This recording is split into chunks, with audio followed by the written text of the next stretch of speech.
So here it is, another day. I just got home from work a few minutes ago, and to continue on with the showing off the aquariums, the next tank I'm going to show you is the Aqueon Accent.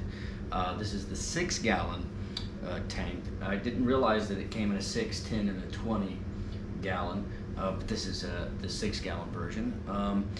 I had originally bought it to go on my countertop where the bi-orb is now, but I think I may have mentioned this before, that it's got a black background on it, so you can't see through the back, so it kind of defeated the purpose. But I rehomed it, and I think it looks really good in its place it is now. So to keep from rambling any further, let's go over there and take a look.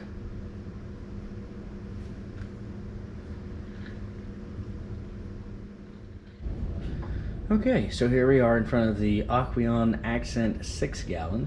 To tell you the truth, the original reason that I bought this tank was to aid in the process of breeding a mono shrimp. This was going to be the holding tank for the mating pair of a mono shrimp that I had, and a process which I started. It got as far as actually the female dropping her eggs, the eggs hatching, having the larva, transferring the larva into the salt water that they do require. And then we had Hurricane Sandy hit, and anybody that had any sort of perishable food items for aquariums, and I think some grocery stores, because of the loss of power, had to throw a bunch of stuff away, and I was not able to get the phytoplankton which they required. It's something I should have got before I started the process, but did not, and because of that the larva did not survive because they did not have enough food in the tank.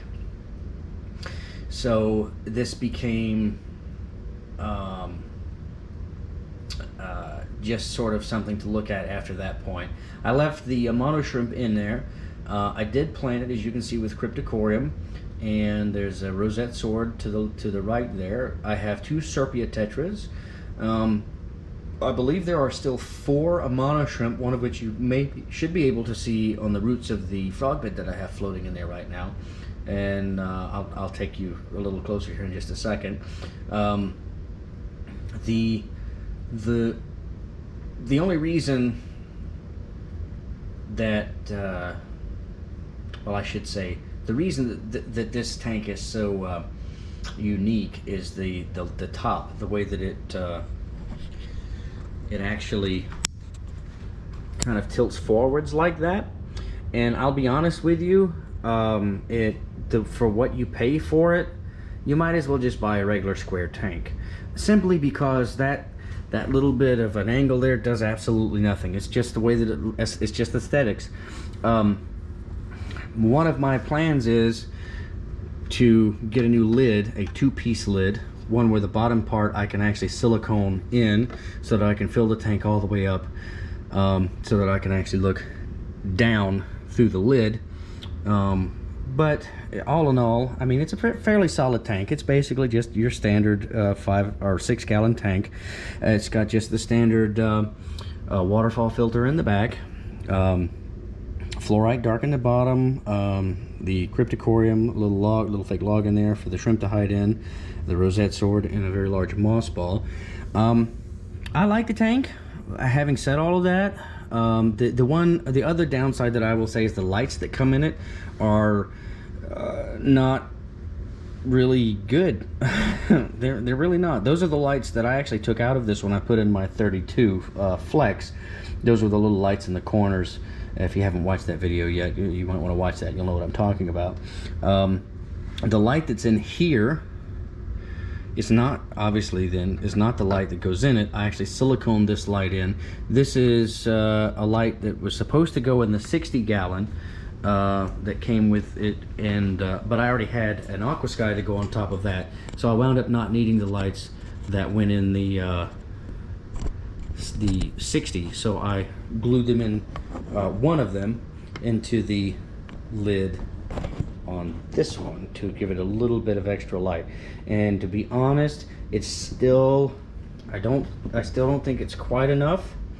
What I will probably wind up doing is like I said, getting a new lid, replacing the lid with a 2-part glass lid, so that I can glue the front half of it down and just have the back part to open.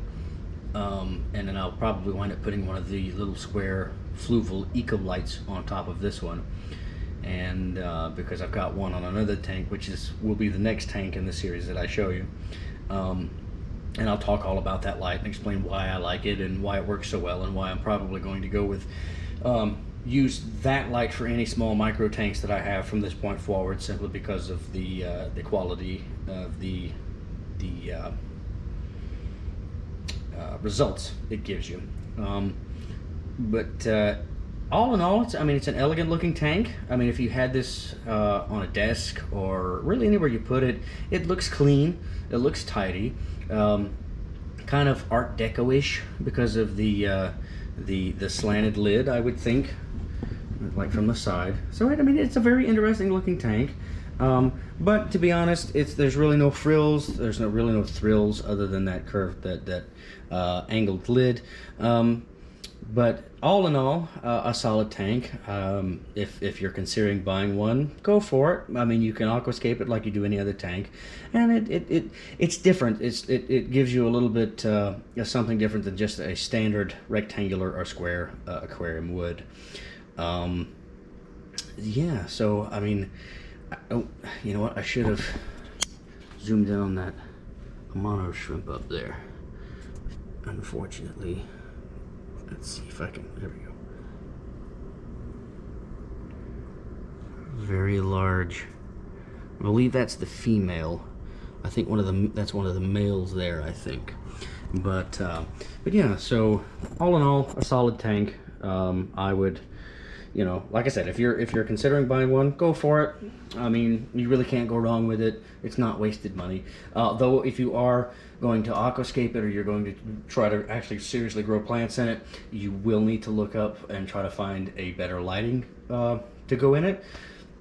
So that would be the only thing I would consider before you buy it. The other problem is that if you do buy this and you are intending to aquascape it, you will not be able to use the lid that comes with it, because I don't know if you noticed or not, it is painted black on the top. Now, I've been told that you can take a razor blade and just scrape that off because it's actually on the bottom, but in order to do that, I'd have to take the light off. So that may be something you might want to try. Also, like I said, black background, you can't see through it. One of my biggest pet peeves is being able to see the wall behind a tank. I think it takes away from what's inside the tank just a little bit, in my opinion. So not being able to see the wall is a plus for me. So if there's anything that I missed, any questions, any concerns, anything that I didn't cover you think I should have, please leave a comment. And thank you for watching. And I need to come up with a better ending. I've already been told it's kind of awkward, but I kind of like the have a nice day, have a nice night, or have a nice evening, depending on where you are. And we'll see you again.